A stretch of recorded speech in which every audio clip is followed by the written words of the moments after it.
Sara hidup 127 tahun lamanya. Itulah umur Sara. Kemudian matilah Sara di Kiryat Arba, yaitu Hebron, di tanah Kanaan. Lalu Abraham datang meratapi dan menangisinya. Sesudah itu Abraham bangkit dan meninggalkan istrinya yang mati itu, lalu berkata kepada Bani Het, "Aku ini orang asing dan pendatang di antara kamu. Berikanlah kiranya kuburan milik kepadaku di tanah kamu ini, supaya kiranya aku dapat mengantarkan dan menguburkan istriku yang mati itu." Bani Het menjawab Abraham, "Dengarlah kepada kami, Tuanku. Tuanku ini seorang raja agung di tengah-tengah kami. Jadi kuburkanlah istrimu yang mati itu dalam kuburan kami yang terpilih. Tidak akan ada seorang pun dari kami yang menolak menyediakan kuburannya bagimu untuk menguburkan istrimu yang mati itu." Kemudian bangunlah Abraham lalu sujud kepada Bani Het, penduduk negeri itu, serta berkata kepada mereka, "Jika kamu setuju bahwa aku mengantarkan dan menguburkan istriku yang mati itu, maka dengarkanlah aku dan tolonglah mintakan dengan sangat kepada Efron bin Zohar, supaya ia memberikan kepadaku gua Makpela miliknya itu, yang terletak di ujung ladangnya. Baiklah itu diberikannya kepadaku dengan harga penuh, untuk menjadi kuburan milikku di tengah-tengah kamu." Pada waktu itu Efron hadir di tengah-tengah Bani Het. Maka jawab Efron, orang Het itu, kepada Abraham dengan didengar oleh Bani Het, oleh semua orang yang datang di pintu gerbang kota. "Tidak, Tuanku, dengarkanlah aku. Ladang itu kuberikan kepadamu, dan gua yang di sana pun kuberikan kepadamu. Di depan mata orang-orang sebangsaku, kuberikan itu kepadamu. Kuburkanlah istrimu yang mati itu." Lalu sujudlah Abraham di depan penduduk negeri itu, serta berkata kepada Efron dengan didengar oleh mereka, "Sesungguhnya jika engkau suka, dengarkanlah aku. Aku membayar harga ladang itu. Terimalah itu daripadaku, supaya aku dapat menguburkan istriku yang mati itu di sana." Jawab Efron kepada Abraham, "Tuanku, dengarkanlah aku. Sebidang tanah dengan harga 400 sikal perak. Apa artinya itu bagi kita? Kuburkan sajalah istrimu yang mati itu." Lalu Abraham menerima usul Efron, maka ditimbangnyalah perak untuk Efron sebanyak yang dimintanya dengan didengar oleh Bani Het itu, 400 sikal perak, seperti yang berlaku di antara para saudagar. Demikianlah ladang Efron yang letaknya di Makpela di sebelah timur Mamre, ladang dan gua yang di sana, serta segala pohon di ladang itu, bahkan di seluruh tanah itu sampai ke tepi-tepinya, diserahkan kepada Abraham menjadi tanah belian di depan mata Bani Het itu, di depan semua orang yang datang di pintu gerbang kota. Sesudah itu Abraham menguburkan Sara, istrinya, di dalam gua ladang Makpela itu di sebelah timur Mamre, yaitu Hebron di tanah Kanaan.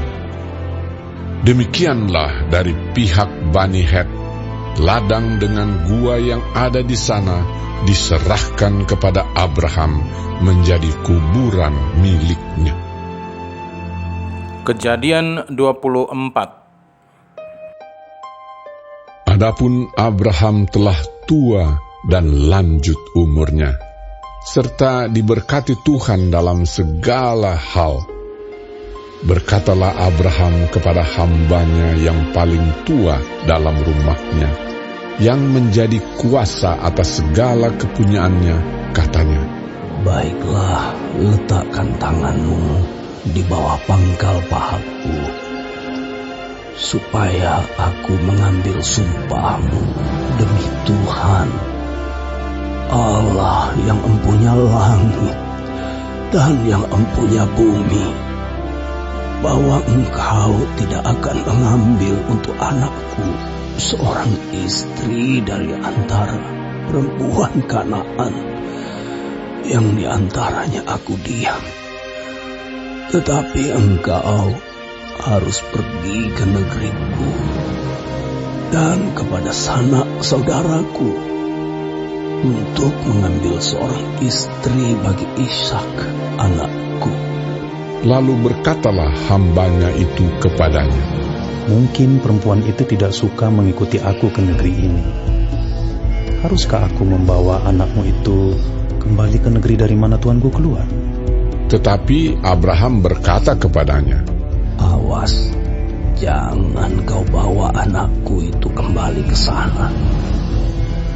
Tuhan, Allah yang empunya langit, yang telah memanggil aku dari rumah ayahku, serta dari negeri sanak saudaraku, dan yang telah berfirman kepadaku, serta yang bersumpah kepadaku demikian, kepada keturunanmu lah akan kuberikan negeri ini. Dialah juga akan mengutus malaikatnya berjalan di depanmu, sehingga engkau dapat mengambil seorang istri dari sana untuk anakku. Tetapi jika perempuan itu tidak mau mengikuti engkau, maka lepaslah engkau dari sumpahmu kepadaku ini. Hanya saja, janganlah anakku itu kau bawa kembali ke sana." Lalu hamba itu meletakkan tangannya di bawah pangkal paha Abraham, tuannya, dan bersumpah kepadanya tentang hal itu. Kemudian hamba itu mengambil 10 ekor dari unta tuannya dan pergi dengan membawa berbagai-bagai barang berharga kepunyaan tuannya. Demikianlah ia berangkat menuju Aram, Mesopotamia, ke kota Nahor. Di sana disuruhnyalah unta itu berhenti di luar kota dekat suatu sumur pada waktu petang hari, waktu perempuan-perempuan keluar untuk menimba air. Lalu berkatalah ia, "Tuhan, Allah Tuanku Abraham, buatlah kiranya tercapai tujuanku pada hari ini. Tunjukkanlah kasih setiamu kepada Tuanku Abraham. Di sini aku berdiri di dekat mata air, dan anak-anak perempuan penduduk kota ini datang keluar untuk menimba air. Kiranya terjadilah begini, anak gadis, kepada siapa aku berkata, 'Tolong miringkan buyungmu itu, supaya aku minum,' dan yang menjawab, 'Minumlah, dan unta-untamu juga akan kuberi minum.' Dialah kiranya yang kau tentukan bagi hambamu Ishak. Maka dengan begitu akan ku ketahui bahwa engkau telah menunjukkan kasih setiamu kepada tuanku itu." Sebelum ia selesai berkata, maka datanglah Ribka yang lahir bagi Betuel, anak laki-laki Milka, istri Nahor, saudara Abraham. Buyungnya dibawanya di atas bahunya. Anak gadis itu sangat cantik parasnya, seorang perawan, belum pernah bersetubuh dengan laki-laki. Ia turun ke mata air itu dan mengisi buyungnya, lalu kembali naik. Kemudian berlarilah hamba itu mendapatkannya serta berkata, "Tolong beri aku minum air sedikit dari buyungmu itu." Jawabnya, "Minumlah, Tuan." maka segeralah diturunkannya buyungnya itu ke tangannya, serta diberinya dia minum. Setelah ia selesai memberi hamba itu minum, berkatalah ia, "Baiklah, untuk unta-untamu juga kutimba air, sampai semuanya puas minum." Kemudian segeralah dituangnya air yang dibuyungnya itu ke dalam palungan. Lalu berlarilah ia sekali lagi ke sumur untuk menimba air, dan ditimbanyalah untuk semua unta orang itu. Dan orang itu mengamat-amatinya dengan berdiam diri untuk mengetahui apakah Tuhan membuat perjalanannya berhasil atau tidak.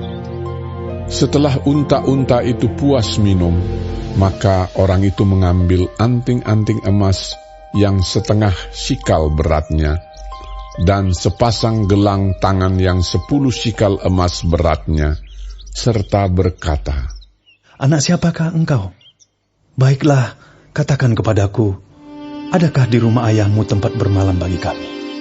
Lalu jawabnya kepadanya, "Ayahku Betuel, anak Milka, yang melahirkannya bagi Nahor." Lagi kata gadis itu, "Baik jerami, baik makanan unta, banyak pada kami. Tempat bermalam pun ada." Lalu berlututlah orang itu dan sujud menyembah Tuhan serta berkata, "Terpujilah Tuhan, Allah Tuanku Abraham, yang tidak menarik kembali kasih-Nya dan setia-Nya dari Tuanku itu. Dan Tuhan telah menuntun aku di jalan ke rumah saudara-saudara Tuanku ini."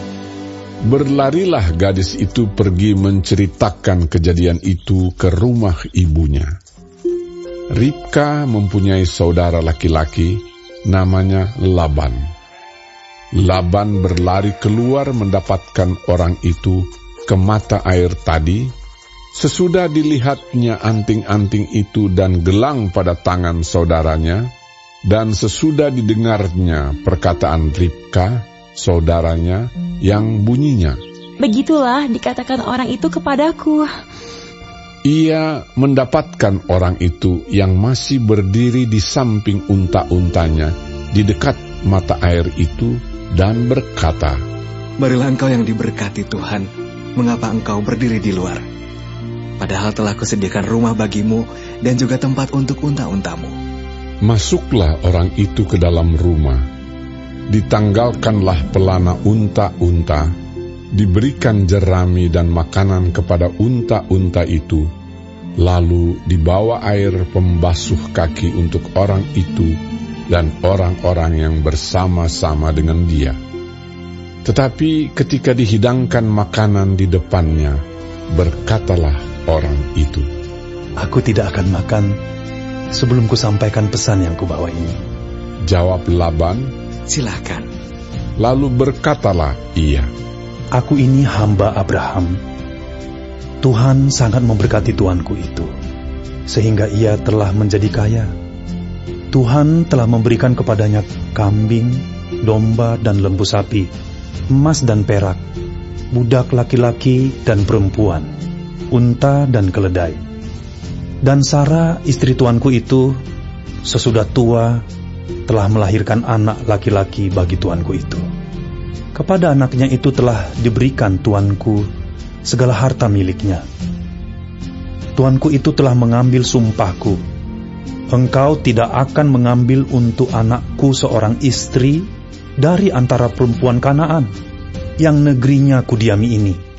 Tetapi engkau harus pergi ke rumah ayahku dan kepada kaumku untuk mengambil seorang istri bagi anakku." Jawabku kepada tuanku itu, "Mungkin perempuan itu tidak mau mengikut aku." Tetapi katanya kepadaku, "Tuhan, yang di hadapannya aku hidup, akan mengutus malaikatnya menyertai engkau, dan akan membuat perjalananmu berhasil, sehingga engkau akan mengambil bagi anakku seorang istri dari kaumku, dan dari rumah ayahku. Barulah engkau lepas dari sumpahmu kepadaku. Jika engkau sampai kepada kaumku, dan mereka tidak memberikan perempuan itu kepadamu, hanya dalam hal itulah engkau lepas dari sumpahmu kepadaku. Dan hari ini, aku sampai ke mata air tadi, lalu kataku, Tuhan, Allah Tuanku Abraham, sudilah kiranya engkau membuat berhasil perjalanan yang kutempuh ini. Di sini aku berdiri di dekat mata air ini. Kiranya terjadi begini. Apabila seorang gadis datang keluar untuk menimba air, dan aku berkata kepadanya, tolong berikan aku minum air sedikit dari buyungmu itu. Dan ia menjawab, minumlah, dan untuk unta-untamu juga akan kutimba air. Dialah kiranya istri yang telah Tuhan tentukan bagi anak tuanku itu. Belum lagi aku habis berkata dalam hatiku, Ribka telah datang membawa buyung di atas bahunya dan turun ke mata air itu, lalu menimba air. Kataku kepadanya, tolong berikan aku minum. Segeralah ia menurunkan buyung itu dari atas bahunya serta berkata, minumlah, dan unta-untamu juga akan kuberi minum. Lalu aku minum, dan unta-unta itu juga diberinya minum. Sesudah itu aku berkata kepadanya, anak siapakah engkau? Jawabnya, ayahku Betuel, anak Nahor yang dilahirkan Milka. Lalu aku mengenakan anting-anting pada hidungnya dan gelang pada tangannya. Kemudian berlututlah aku dan sujud menyembah Tuhan, serta memuji Tuhan, Allah Tuanku Abraham, yang telah menuntun aku di jalan yang benar untuk mengambil anak perempuan saudara tuanku ini bagi anaknya. Jadi sekarang, apabila kamu mau menunjukkan kasih dan setia kepada tuanku itu, beritahukanlah kepadaku, dan jika tidak, beritahukanlah juga kepadaku, supaya aku tahu entah berpaling ke kanan atau ke kiri. Lalu Laban dan Betuel menjawab, semuanya ini datangnya dari Tuhan. Kami tidak dapat mengatakan kepadamu baiknya atau buruknya. Lihat, Ribka ada di depanmu. Bawalah dia dan pergilah, supaya ia menjadi istri anak Tuhanmu, seperti yang difirmankan Tuhan. ketika hamba Abraham itu mendengar perkataan mereka, sujudlah ia sampai ke tanah menyembah Tuhan. Kemudian hamba itu mengeluarkan perhiasan emas dan perak serta pakaian kebesaran dan memberikan semua itu kepada Ribka. Juga kepada saudaranya dan kepada ibunya diberikannya pemberian yang indah-indah. Sesudah itu makan dan minumlah mereka, ia dan orang-orang yang bersama-sama dengan dia, dan mereka bermalam di situ. Paginya sesudah mereka bangun, berkatalah hamba itu, "Lepaslah aku pulang kepada tuanku." Tetapi saudara Ribka berkata, serta ibunya juga, "Biarkanlah anak gadis itu tinggal pada kami barang 10 hari lagi. Kemudian bolehlah engkau pergi." Tetapi jawabnya kepada mereka, "Janganlah tahan aku, sedang Tuhan telah membuat perjalananku berhasil. Lepaslah aku, supaya aku pulang kepada tuanku." Kata mereka, "Baiklah, kita panggil anak gadis itu dan menanyakan kepadanya sendiri." Lalu mereka memanggil Ribka dan berkata kepadanya, "Maukah engkau pergi beserta orang ini?" Jawabnya, "Mau." Maka Ribka, saudara mereka itu, dan inang pengasuhnya beserta hamba Abraham dan orang-orangnya dibiarkan mereka pergi. Dan mereka memberkati Ribka. Kata mereka kepadanya, "Saudara kami, moga-moga engkau menjadi beribu-ribu laksa, dan moga-moga keturunanmu menduduki kota-kota musuhnya." Lalu berkemaslah Ribka beserta hamba-hambanya perempuan, dan mereka naik unta mengikuti orang itu. Demikianlah hamba itu membawa Ribka lalu berjalan pulang. Adapun Ishak telah datang dari arah sumur Lahai Roi. Ia tinggal di tanah Negeb. Menjelang senja, Ishak sedang keluar untuk berjalan-jalan di padang. Ia melayangkan pandangnya, maka dilihatnyalah ada unta-unta datang. Ribka juga melayangkan pandangnya, dan ketika dilihatnya Ishak, turunlah ia dari untanya. Katanya kepada hamba itu, "Siapakah laki-laki itu yang berjalan di padang ke arah kita?" Jawab hamba itu, "Dialah tuanku itu." Lalu Ribka mengambil telekungnya dan bertelekunglah ia. Kemudian hamba itu menceritakan kepada Ishak segala yang dilakukannya.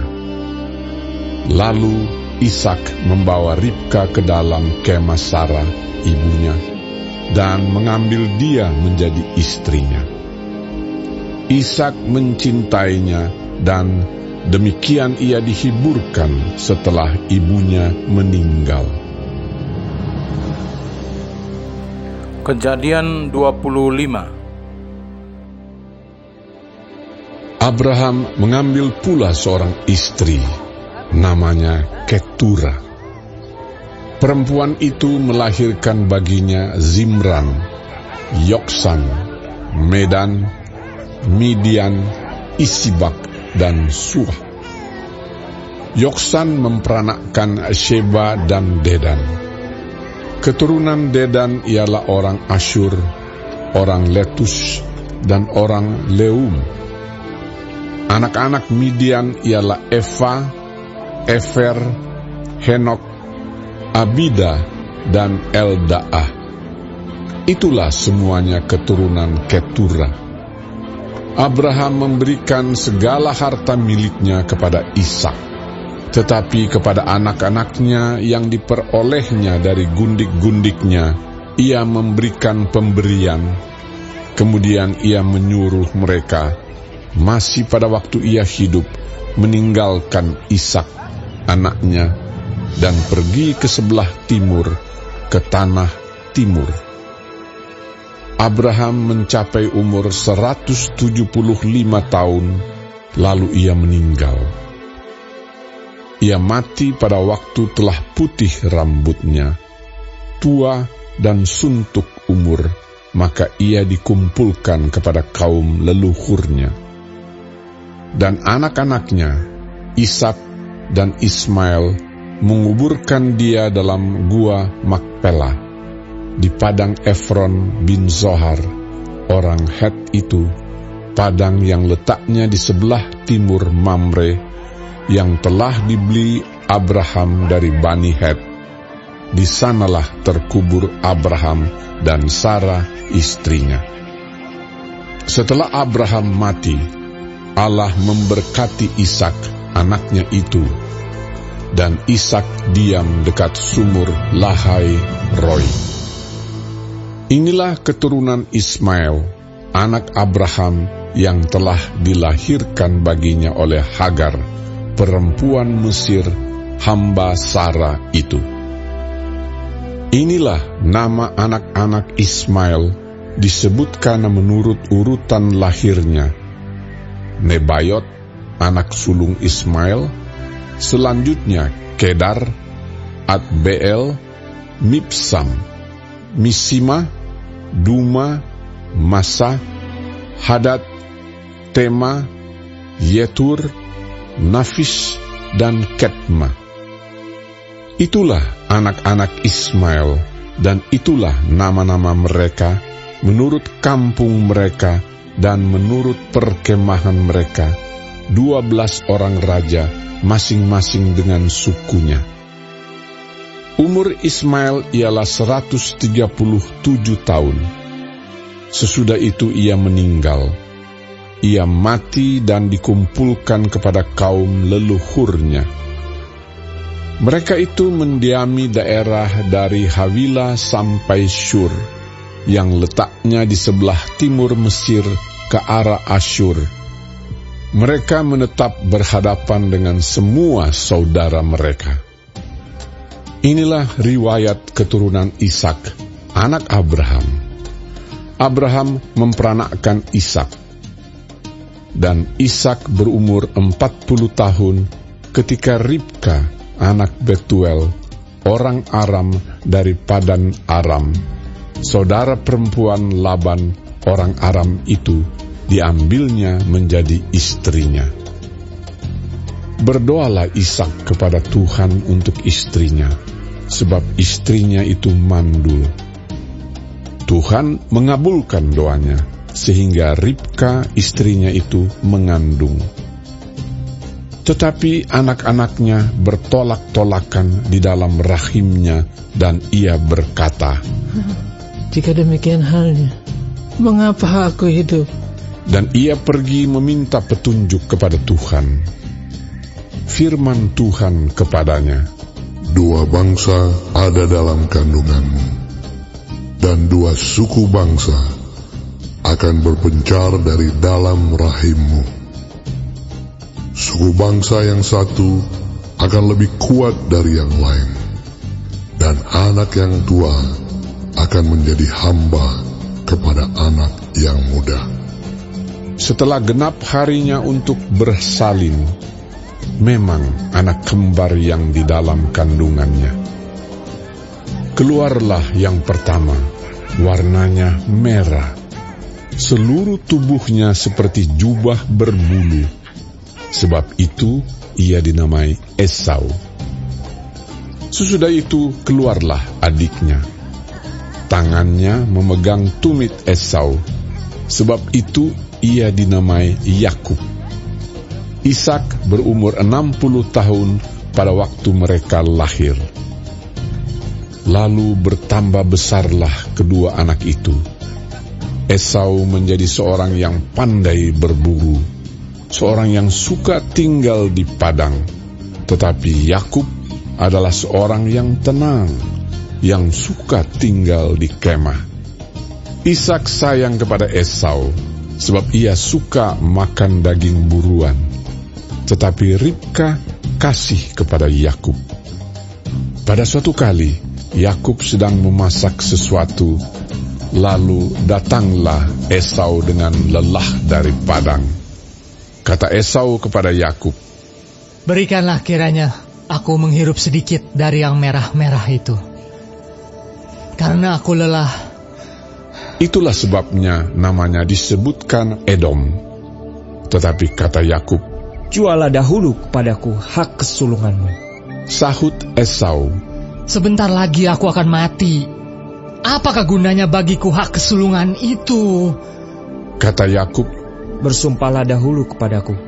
Maka bersumpahlah ia kepada Yakub, dan dijualnyalah hak kesulungannya kepadanya.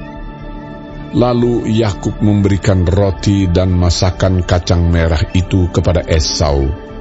Ia makan dan minum, lalu berdiri dan pergi. Demikianlah Esau memandang ringan hak kesulungan itu. Kejadian 26. Maka timbullah kelaparan di negeri itu. Ini bukan kelaparan yang pertama yang telah terjadi dalam zaman Abraham. Sebab itu Ishak pergi ke Gerar kepada Abimelek, raja orang Filistin.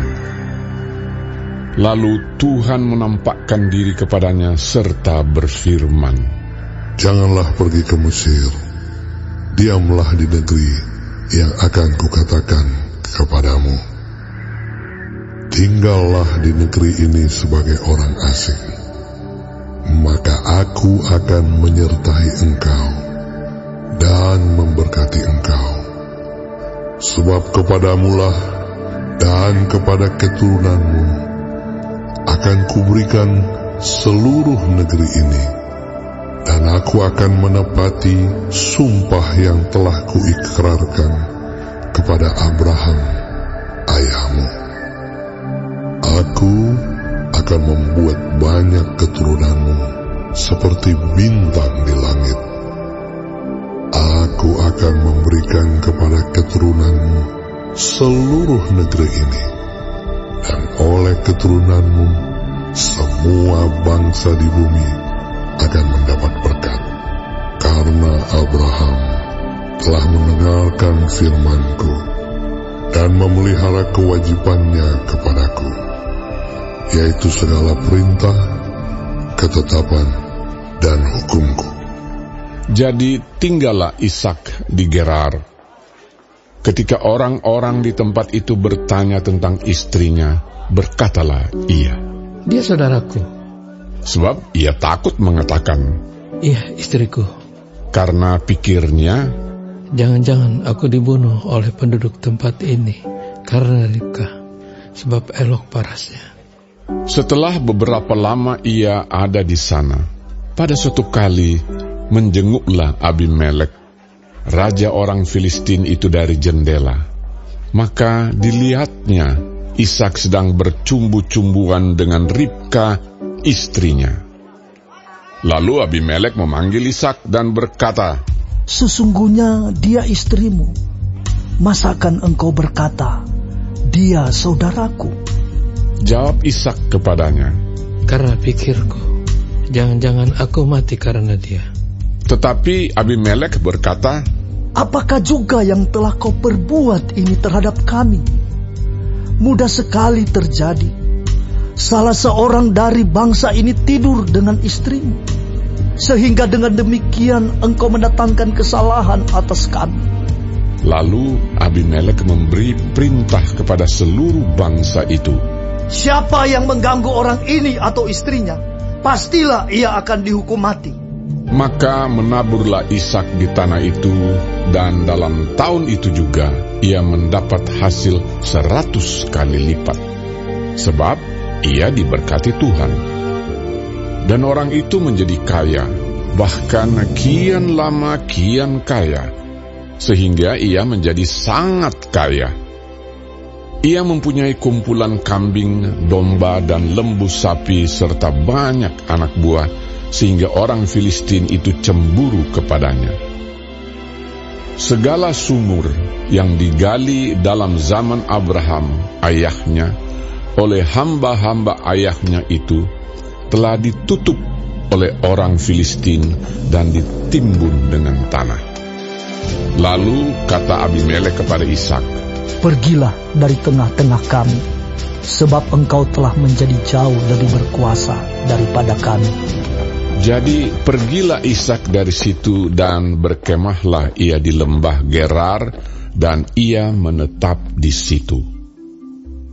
Kemudian Ishak menggali kembali sumur-sumur yang digali dalam zaman Abraham, ayahnya, dan yang telah ditutup oleh orang Filistin sesudah Abraham mati.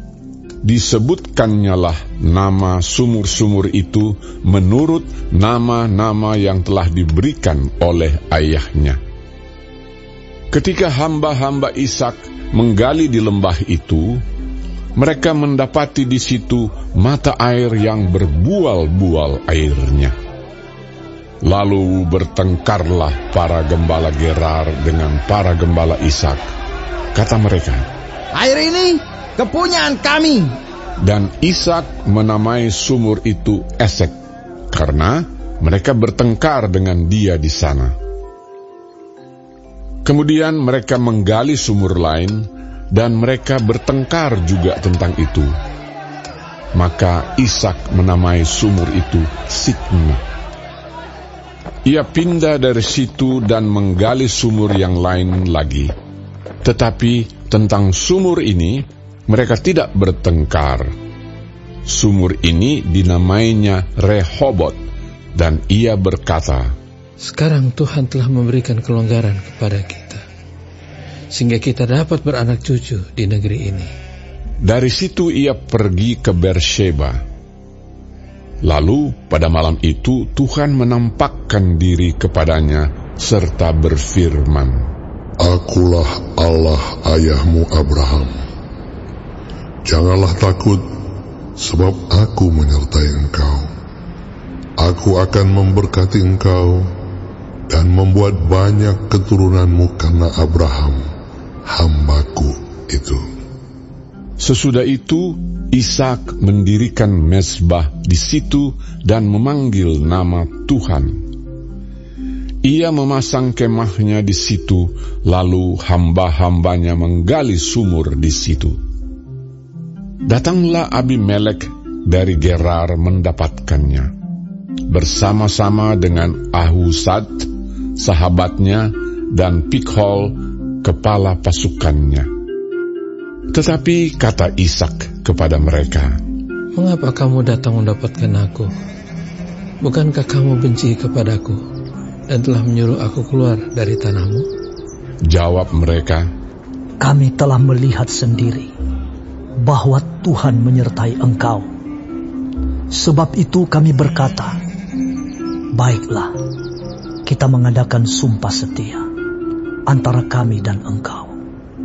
Dan baiklah kami mengikat perjanjian dengan engkau, bahwa engkau tidak akan berbuat jahat kepada kami, seperti kami tidak mengganggu engkau, dan seperti kami semata-mata berbuat baik kepadamu, dan membiarkan engkau pergi dengan damai. Bukankah engkau sekarang yang diberkati Tuhan?" Kemudian Ishak mengadakan perjamuan bagi mereka, lalu mereka makan dan minum. Keesokan harinya, pagi-pagi bersumpah-sumpahanlah mereka. Kemudian Ishak melepas mereka, dan mereka meninggalkan dia dengan damai.